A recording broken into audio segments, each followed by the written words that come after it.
Okay, so ugh.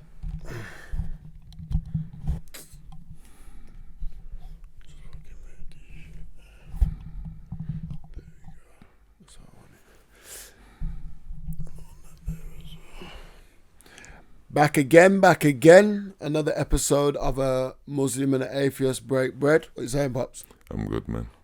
Me too, man. I'm good, you know. Everything's good at the minute, you know. Family's blessed. Everyone's nice. Busy. But, you know, doing what we love to do. So, we can't complain. I thought today, we touched on the last video we did, Delhi, the mega city. And it had a small part about Gandhi and Nehru, who was actually the Prime Minister. Mm-hmm. I think a lot of people, when we're taught in school, were taught that Gandhi, or were led to the assumption that Gandhi run India. I think they leave it to that interpretation, because I can't ever actually remember being in school learning about the Prime Minister, Nehru, and then Gandhi. I remember learning a lot about Gandhi, and there was a lot of praise heaped upon Gandhi, and how essentially he was seen as the saviour of India. I think that's how it's taught in British schools. So it'd be interesting to see, and I did ask this in the comments about Gandhi, and there were a few juxtaposition or opposing views on Gandhi in the comments. So I thought I'd do a video because someone suggested to do this video, and it's, was Gandhi really a Mahatma, or was he a British agent? Did he favour Britain over India? So I thought we'd start off with this today. Obviously, we're not gonna unpeel Gandhi and know who he is off doing one 20-minute video, but we're just trying to broaden our understanding. I mean, what was you taught about Gandhi in school? Was that even a thing when you went to school, really? Because obviously partition would have been... No, you would have been at school when partition happened, and it just... So partition was what, 67, I believe. So, I would have been in junior school, infants. Mm-hmm. Yeah, that's what I mean. So, but, you know, when you got older, was it taught, like, when you was at secondary school? No, it's not taught, is it? These things are not taught. Anything like that, you just pick it up along the way. So, in terms of the Gandhi phenomena, like, what was it like here at the time when this was going on? So, obviously, you would have been young, but, I mean, after that... it was a different community then. So, there was no like that in terms of Asian versus Caribbean. We was the 80% Asian What do you mean community. versus? I don't mean versus. I just Numbers wise. Okay, yeah. You know, demographically, there was more Caribbean people here at the time than there were Indian people. But there were Indian people here. So we were the 80, they were the 20. Mm-hmm. So it wasn't really... Spoke about Gandhi, wasn't it? Asian people were very meek and mild. Very unseen, you know. Shop owners, but not really integral in anything. It was a Caribbean community, predominantly, man. I saw the thing set. Little Jamaica. That would have been your community, though, and it must have been a little... I don't know no next community, though, do I? Well, this is what I'm asking you, innit? Like, there wasn't an Asian community really, but at even that time. within the black community, obviously having similar... Because whether you like it or not, you're going to have more in common with Asian people than you are English people. Because they would have come over. You would have had immigration in common. You would have had the fact that you're not white. You know, you're both brown skin. I think... Everyone's brown. If I think about my mum's perspective, they were English when they got here. So But they so were would very... have Indians been? Absolutely. Yeah. I'm not in conflict with, you know, Indians. I'm just saying at that time they were a very quiet community. And we were a lot more vibrant. Brash, yeah. Because there was greater numbers in terms of how it is now. It's a complete flip, and we're very unseen in the community now, whereas it's predominantly an Asian community. Different groups, but predominantly Asian community now. Yeah. So, but at no point is Gandhi, like I said, taught or widely anything. I don't even think it's widely discussed amongst Asians, to be honest. Partition happened and we learned about partition. So in terms of the premiership of India, that was never significant. So Nehru, we know about him, but partition is the thing that they predominantly have captured. Teach about. Have captured the partition and the essence and the spirit of, it's not who was running the country. That's not important. This is what I'm saying. So when we were in school, we were taught about partition. It would have been Gandhi, and it would have just been like how Gandhi kind of led the way for partition to happen, which, there was never no implication of the British role in partition. It was just a case of Muslims, Hindus, and partition needed to happen. Mm-hmm. So, Britain stepped in or whatever at the time and, facilitated that. And Gandhi was the man who facilitated that and kind of bridged the gap between both sides, which led to Indians' independence from the British.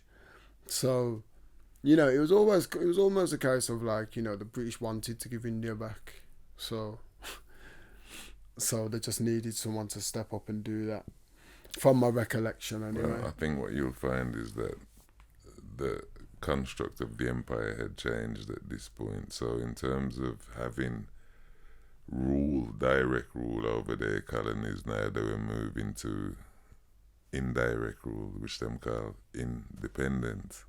So all the British colonies were given independence across that period, that 10-year period. So everybody never got it on the same day. Jamaica 62, somebody else Barbados 63. So as they rolled it out, like I says, and India in turn, when their time was, again, it was a part of that relinquishing the physical presence to administrative managerial role within all of these things. So them still run the country, but them not there running it. So them have a governor general, and other mechanisms.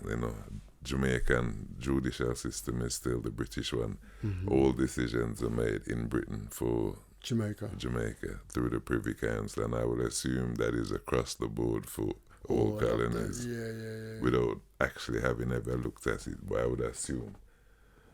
So this is how it's how it's run. Alright, so listen, we're going to jump into the video anyway. As I says, was Gandhi a British agent, or was he really?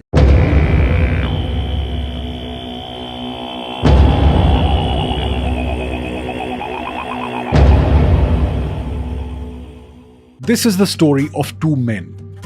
One was American, the other was Indian. Both were lawyers, both were family men, both endured decades of struggle, both made immense sacrifices, both moved mountains to ascend to the pinnacle of national leadership. Both played a critical, pivotal role in shaping their nation's destiny. One came to be recognized as his nation's greatest president. The other went on to be revered as a saint, a Mahatma, the father of his nation. Both would eventually fall to an assassin's bullets. And as national leaders, they both found themselves staring at the same stark choice: partition or civil war. Who made the right choice?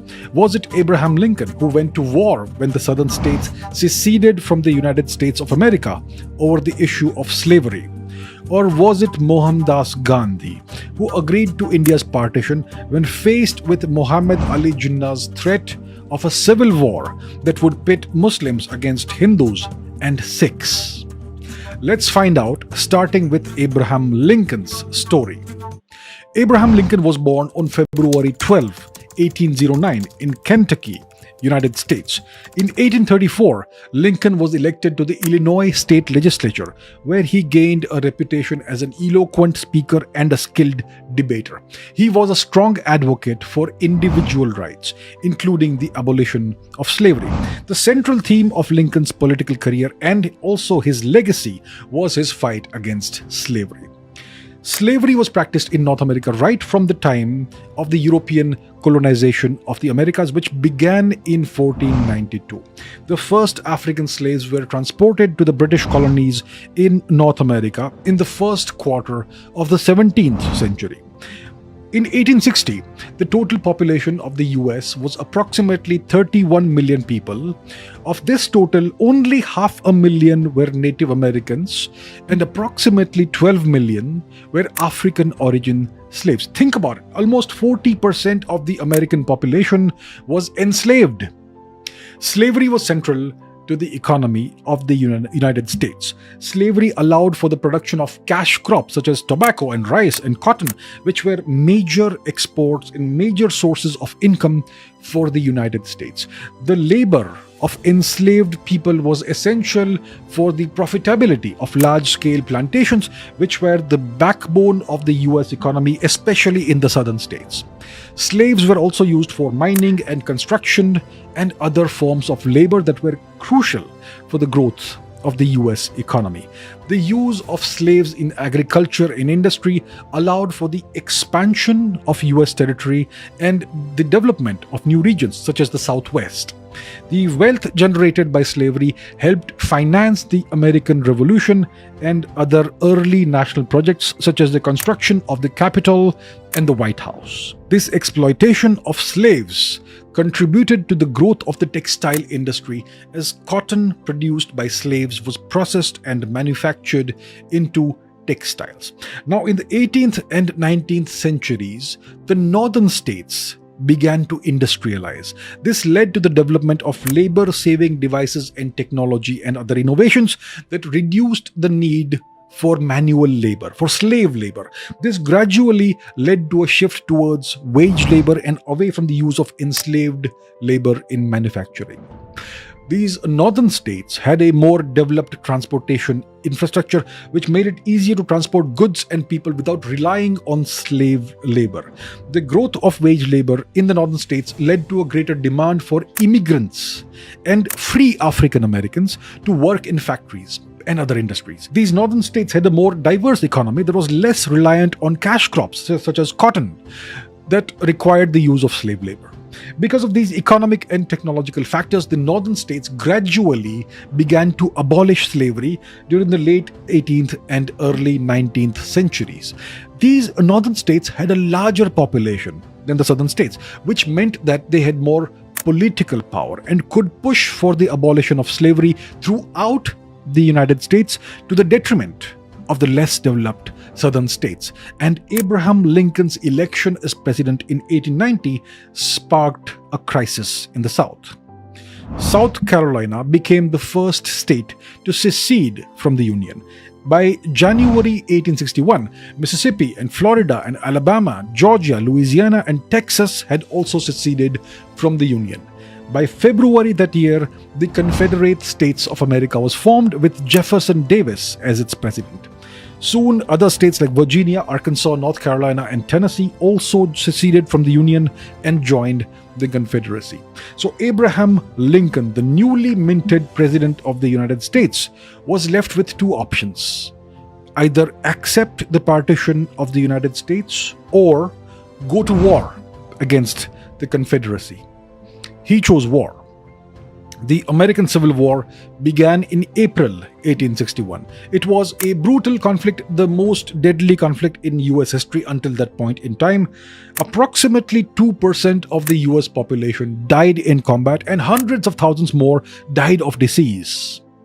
To make a long story short, the Civil War ended on April 9, 1865 with the surrender of the Confederate forces. Abraham Lincoln had succeeded in protecting the unity and territorial integrity of the United States.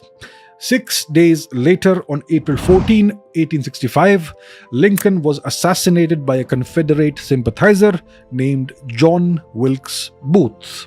Lincoln's legacy continues to be celebrated and studied today. His life and leadership continue to inspire Americans. He is widely regarded as one of America's greatest presidents, and his influence on American society and history and culture is immense.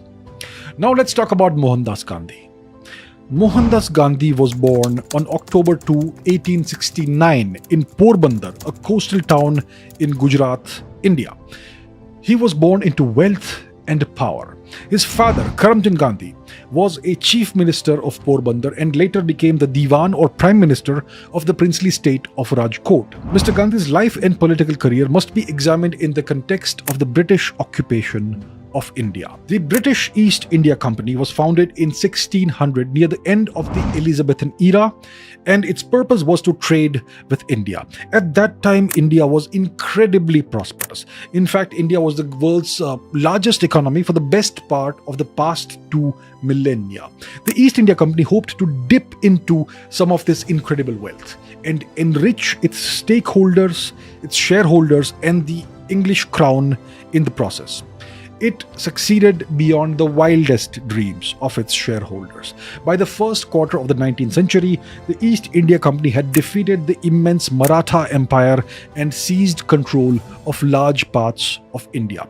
It managed to survive India's first war of independence in 1857, after which the British Crown assumed direct control of India in the form of the British Raj. The British rule over India was brutal.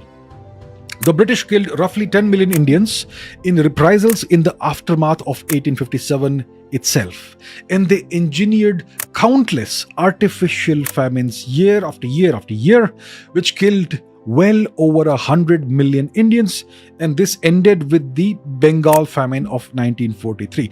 In the process, the East India Company and the British stole over $45 trillion worth of wealth and resources from India, reducing the world's richest civilization to rubble and dooming hundreds of millions to desperate poverty. It is in this context. What do you think about that? Do you feel like, for things, I'm not like us, like we should pay for it, but do you believe in things such as reparations? Do you think the things that were stolen from these continents years ago should be given back? Like the jewels that the Queen has and things like that. Do you think they should go back to their... What do you think? I think if things like I think if things taken have origins, so like let's say the jewels that the Queen has, and she has lots, by the way, from all over the world. It wasn't just Indian jewels that were taken or African diamonds. If they can be sourced from a particular place, then of course they should. It's a bit funny, isn't it? Like, it's like saying now, if I, and scaling it down, if I go and take someone or something, and then they go and tell the police, and the police go, okay, yeah, we'll look into it. They find the man and he's got my stuff. You can't claim like, yeah, it's mine, because he's had it for like half an hour or an hour. It's mine, isn't it? Still, it was mine and it was always mine. Even if it was my grandparents, if a man took my granddad's watch and then I found that man and he's got my granddad's watch, then surely I should be able to get that watch back. If it can be proved that it's my granddad's watch, isn't it? So yes, now, in deeper terms, when we're talking about reparations, is reparations money or is it access? Is it resources? Is it, better community living? Things like that. So where do those resources get pulled then, in essence? Because, we know that India was one of the richest countries in the world. Now, we have to consider that. Considering it was raped and pillaged to a point of nothing. I think it's the 4th or 5th largest economy in the world again today. So it's coming back, and it's coming back strong. But should the British the British Americans were over there as well. I think the Portuguese were over there at some point. Should these countries have to face, whether it's trial, a judicial process to give back things that they've taken? I think so, yeah. How it's done. I'm the descendant of a slave, so what do you think I'm gonna say? Yo, reparations. Of course, we should get reparations. It's not money. It's not land. It's a package of things, because it's about you know. It's about everything. And similarly, so should the Indians in terms of caught with the hands in the cookie jar. You know, yeah, everything should go back because they know where it came from. They know where it came from.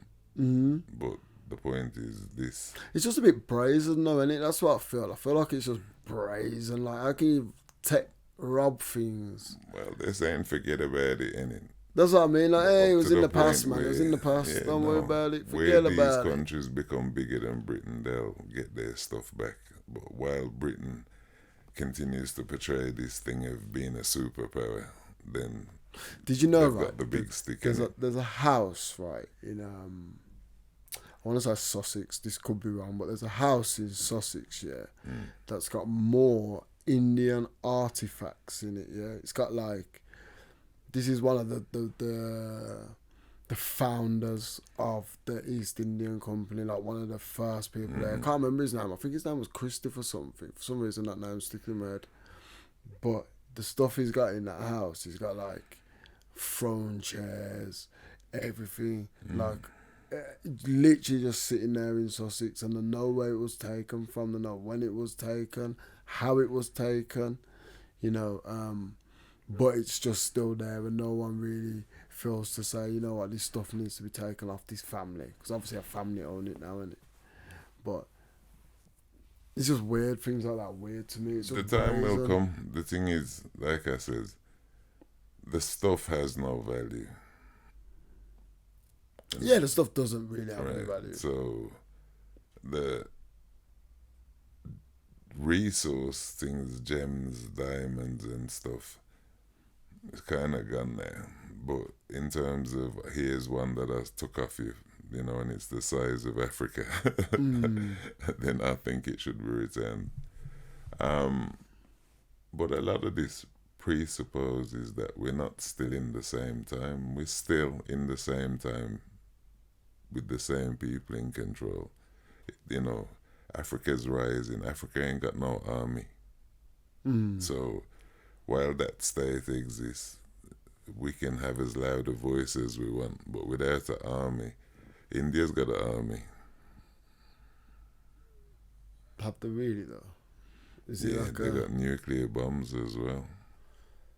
Yeah, they might have nukes, but they got like boots on the ground. I mean, they've got the people to do it. Well, they fight in China all the time, innit? That's true. That's They true. got an army, man. Africa Is ain't it got well no equipped? army. Africa haven't got an army. Germany don't have an army either. India's well equipped. They budget and spend on their army, but like the French army is predominantly Africans, so Africans make up other people's army, What do you mean, like the football team? just like football, you know, just like France, So not just football, I was going to just say, like France. just like France's football team. Just like France is France, the whole country, everything is like that. Is that there's a few French people and then Why the is it rest so are much France though? Not like because obviously Belgium was horrible in Africa, and it was my man's name, King Leopold. yeah, He was savage out there, man. yeah, but What? they've took all that stuff off him. That's why they don't really talk about him. That's the shame. But equally, like I said, Gandhi was savage in Africa too. Okay, well, we'll see, innit? We'll see about Gandhi. We'll see if they talk about it. Yeah. It is in this context that we must examine Mr. Gandhi's life and career. Mr. Gandhi migrated to South Africa in 1893 to work as a lawyer for an Indian merchant in Pretoria. Indians naturally faced appalling discrimination in South Africa under British rule. In 1894, Funny story, yeah. Did I tell you about when I went to, I was in the Cotswolds, innit? Beautiful part of the country, innit? Beautiful place. I've been there. Yeah. So I went there, and it's me, Abby, the kids, and that, and Grace is running around, and this white woman comes up to me like, she could see, you know, you see someone looking over at the table, like looking. So she's looking, innit? And finally she decides to get up and come and talk to us. So she was like, she's beautiful, she's gorgeous, she is.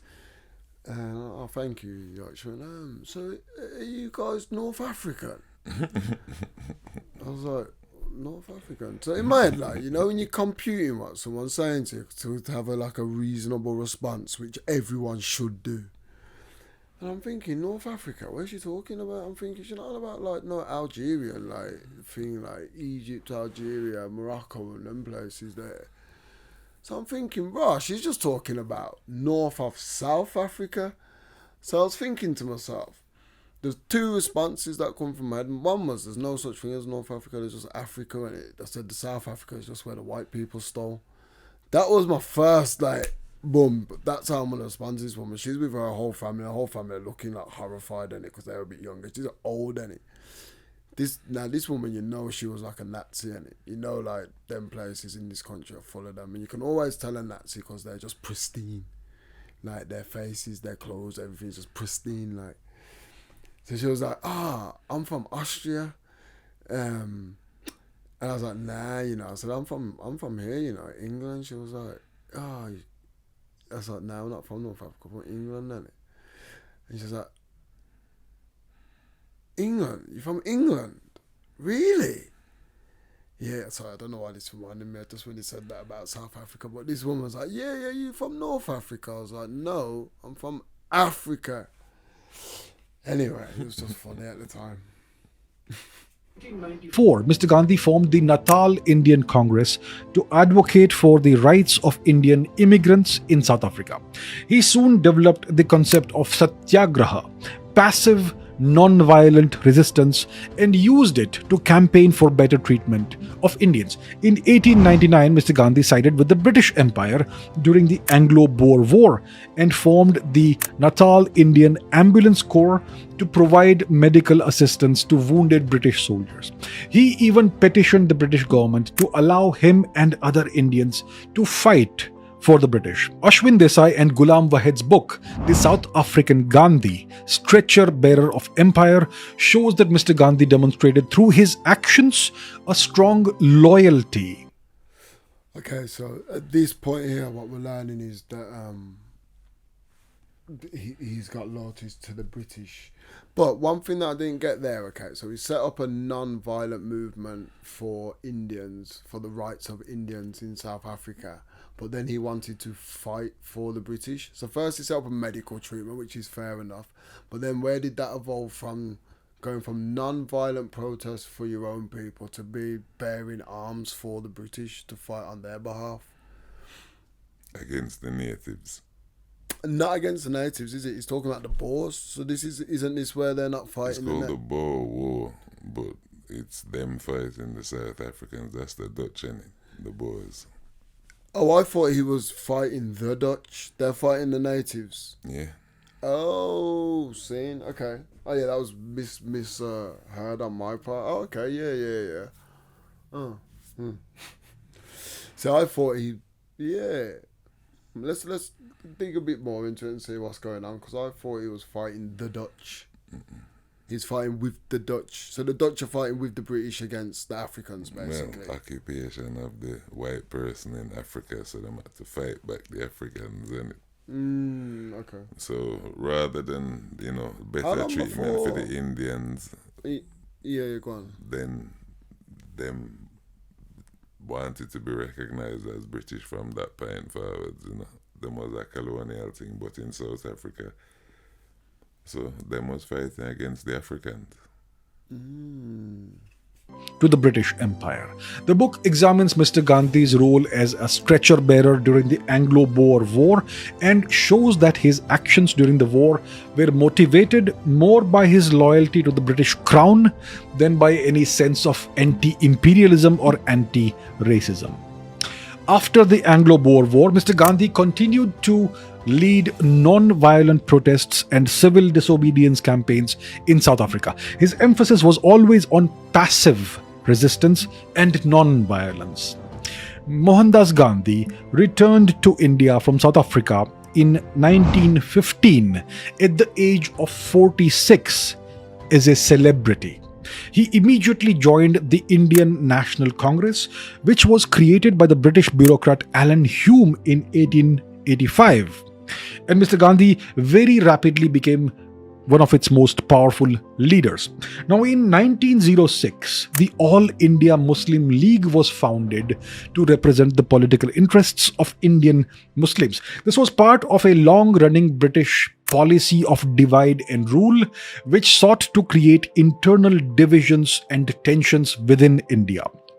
In 1919, the Muslim League supported the Khilafat movement, which called for the Indian Muslim population to support the Ottoman Caliphate in Turkey and to protest against the British government's policies in Turkey.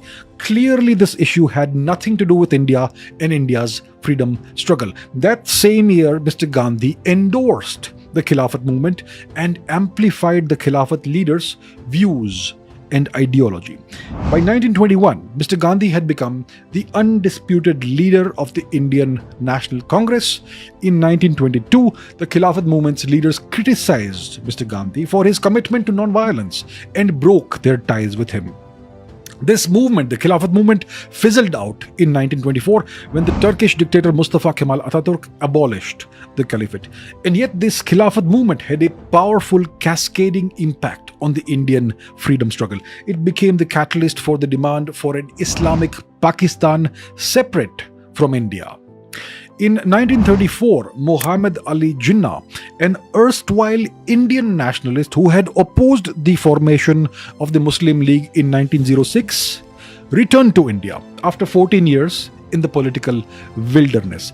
He set out to work for a separate homeland for India's Muslims. He set out to work towards partitioning India and creating a separate nation of Pakistan out of Indian territory.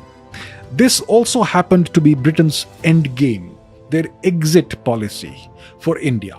Now, Mr. Gandhi was deeply opposed to India's partition.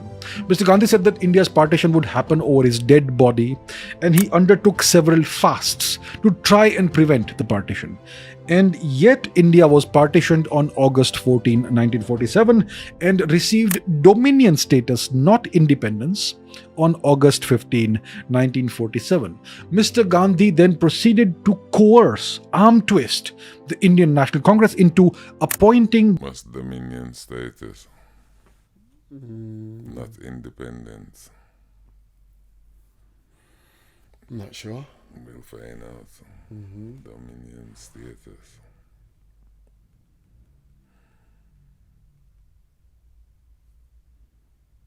Probably won't find out in this though.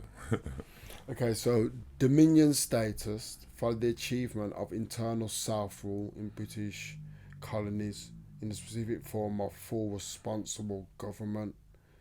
Responsible government began to emerge during the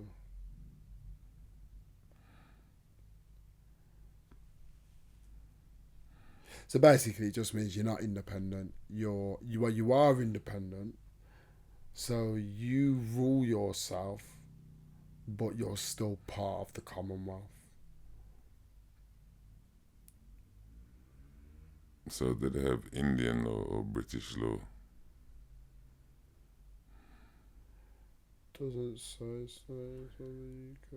Nah, they're not set free. Dominion, yeah.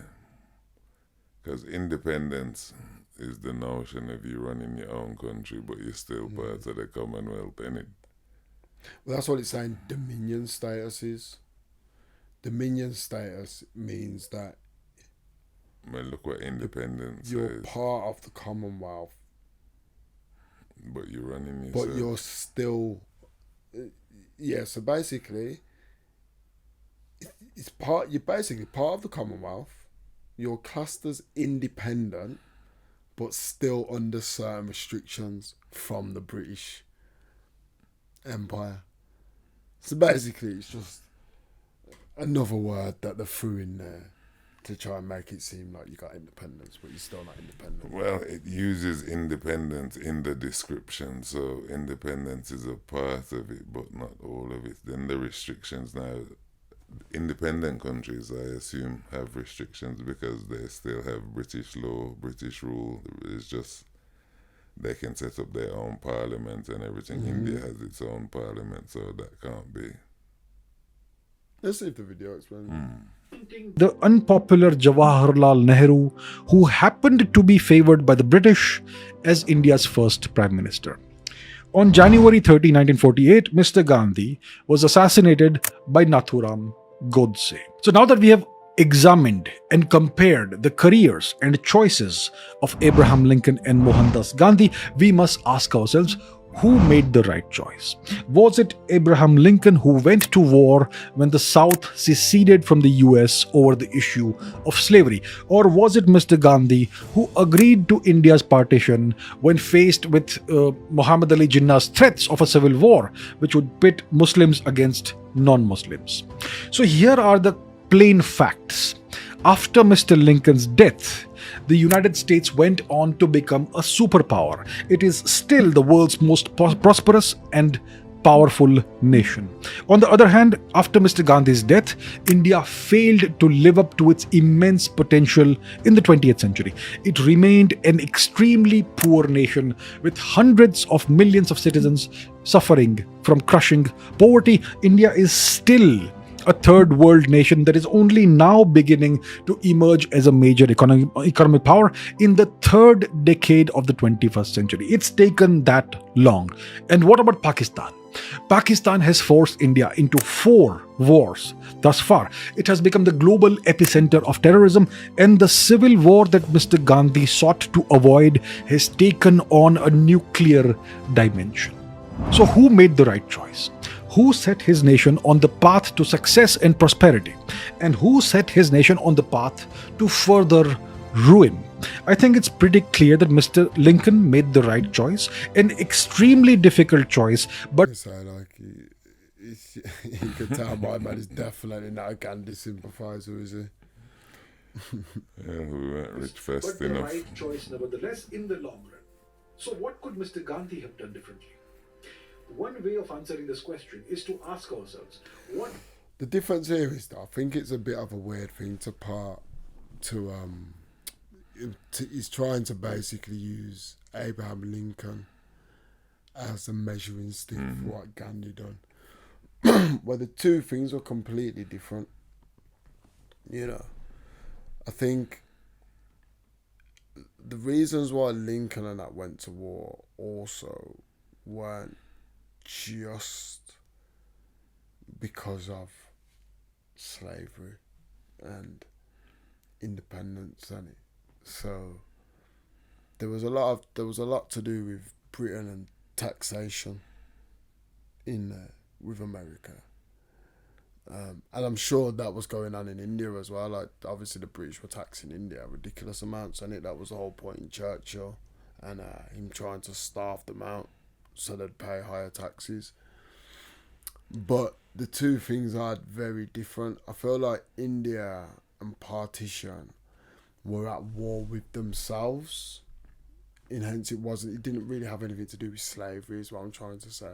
India didn't partition over a commodity, whereas America went to war for a commodity, which was human livestock. You know, it's a different thing completely. I think America went to war for self-rule, in it. It wasn't so much because, it was an extension of Britain, Oliver Cromwell type stuff, the Whigs and the Roundheads. That's just played out with, again, the hierarchy in America versus, the Roundheads. So, yeah, they put all that stuff in there, but the slaves were never set free in America, and the Civil Bill of Rights and everything, there's lots of things to say that wasn't actually about the black people. That's what I'm trying to say, and it wasn't So, really. India was a war about religion. And yes, the seed was planted by the British because them divide and rule, and religion was the obvious thing because there was both groups existing alongside each other and had them petty differences. But obviously, wherever the British got them, look for the weakness and attack that spot. But essentially, India is like Northern Ireland, and Island. Yes. There's a strategic importance to the British, so them leave the people to fight it out for years. That's a good. Yeah. So India is definitely more. the right choice nevertheless in the long run. So what could Mr. Gandhi have done differently? One way of answering this question is to ask ourselves, what would Abraham Lincoln have done if he were in Mr. Gandhi's position? Or what would the great statesman Vishnugupta Chanakya have done? Let's not forget that Chanakya defeated and dismantled the oppressive and immensely powerful Nanda Empire, which even Alexander could not conquer, and established the Mauryan Empire in its place. How would Chanakya have dealt with the British occupation and the prospect of India's partition? What would Genghis Khan have done if he were in Gandhi's place? What would Mustafa Kemal Ataturk have done? What would Joseph Stalin have done? What would Mao Zedong have done? All of these leaders faced almost impossible odds and succeeded. Their careers gave us viable models of what approaches could have been taken to liberate a unified India from British occupation. For instance, Mao Zedong, the Chinese dictator, would have opposed the British occupation in a very different way from Mr. Gandhi. He would have launched a guerrilla war against the British across the country. What did India have to lose? Anyway, the British had completely destroyed India economically. They had drained India of its immense wealth. They were killing hundreds of thousands of Indians every year, and life expectancy in India had fallen below 30. Can you imagine that? So India had absolutely nothing to lose and everything to gain, which is why a guerrilla war would make a lot of sense. So Mao would have led a nationwide sustained guerrilla campaign to demoralize and defeat the British forces. The military campaign would only end with the surrender or defeat of the British forces and the liberation of a unified... So they're not the ones doing that now. He's like telling you what would have happened if someone else was in charge. You can't say that. So Mao would have been in charge right there. They definitely would have defeated the British. How can you even say that? Like, Mao was a horrible guy as well. He was a dictator. Very, very horrible man. So it's a bit of a weird... Yeah. I think this guy's trying to prove his point, not in the right fashion, in my opinion. I get what you're trying to say. Was the peaceful route the right route to take? We'll touch on that after, because I would like to see what you think. Unified India. That's what worked for Mao in China, and that's what he would have done in India. And we can very well imagine what Genghis Khan would have done to deal with the British if he were in Mr. Gandhi's place. It would be a campaign of all-out sustained violence until victory was achieved.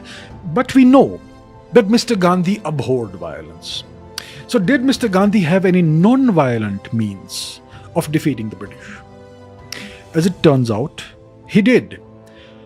We know that everyone in India revered and worshipped Mr. Gandhi. He was regarded as a great spiritual leader, a dharma guru. People were willing to give up their lives at his command, and lots of people actually did. So here is the critical question. Why did Mr. Gandhi never ask the British Indian Army to launch a satyagraha, a non-violent, non-cooperation movement against the British? The soldiers would have obeyed him. This is a guarantee. In fact, the British Indian Navy did precisely this in February 1946. They revolted peacefully against British rule, mostly peacefully, and stopped obeying orders. The British Empire lost control of the Indian Navy overnight.